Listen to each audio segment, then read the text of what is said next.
भाषा को हमारा विरोध नहीं है। हम हिंदी का हमेशा सम्मान किया है। हमारे जैसे लोग हिंदी का हमेशा सम्मान करते हैं। हमारा पूरा राष्ट्र का जो काम चलता है, मेरे जैसे लोग हैं हमारे पार्टी के, वो हिंदी में करते हैं।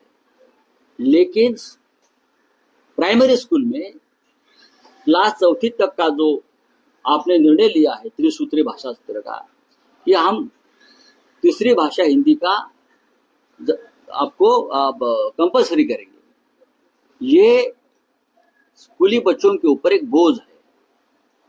ये एकेडमिक विषय भी है, ये भाषा का विषय भी है और भी कुछ है। तो इस बारे में राज ठाकरे जी ने एक आंदोलन की घोषणा की थी 6 तारीख, और माननीय उद्धव ठाकरे साहब ने घोषणा की थी 7 तारीख। 2 अलग अलग मोर्चे निकल रहे थे एक ही विषय पर। तो एमएनएस चीफ राज ठाकरे जी ने कल मुझे फोन पर बताया कि भैया ये ठीक नहीं लगता है, विषय एक है हमारा और मराठी मानुस के 2-2 बड़े मोर्चे निकलेंगे, उसे मैसेज ठीक नहीं जाएगा। हमको एक साथ मोर्चा निकालना है और सबको उसमें शामिल करना है। तो मैंने उस बारे में माननीय उद्धव जी से बात की। उद्धव जी ने भी हाँ कहा कि ये बात सही है, हमारे भी इसका अहंकार नहीं कि अलग अलग मोर्चे निकाले। लेकिन रविवार को महाराष्ट्र में बड़ा त्योहार होता है आषाढ़ एकादशी का, पंढरपुर विठल का, तो लाखों लोग वहां चले जाते हैं, तो मोर्चा को सफलता नहीं मिलेगी। तो आप राज ठाकरे जी से पूछिए कि क्या हम डेट बदल सकते हैं। एक तो आप 7 तारीख में शामिल हो जाइए, नहीं तो हम 5 तारीख को करेंगे। तो राज ठाकरे जी ने कहा कि ठीक है हम 5 तारीख को करेंगे।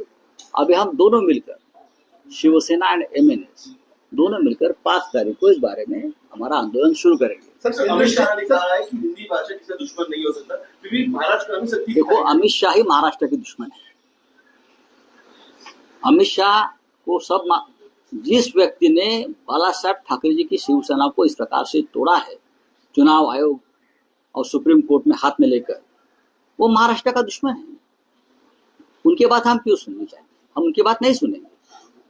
सर, जिस तरीके से आरएसएस की तरफ से बयान है 50 साल पूरे हो गए थे इमरजेंसी को, वही आरएसएस कह रहा है कि दो समिति जिन्होंने इमरजेंसी लगाई और वही कॉन्स्टिट्यूशन की कॉपी लेके घूम रहे हैं, उनको माफी मांगना चाहिए भारतीय जनता को। बाला साहेब देवरस ने इंदिरा गांधी जी की इमरजेंसी को पूरा समर्थन दिया था, वो पूरा डॉक्यूमेंट सामने है।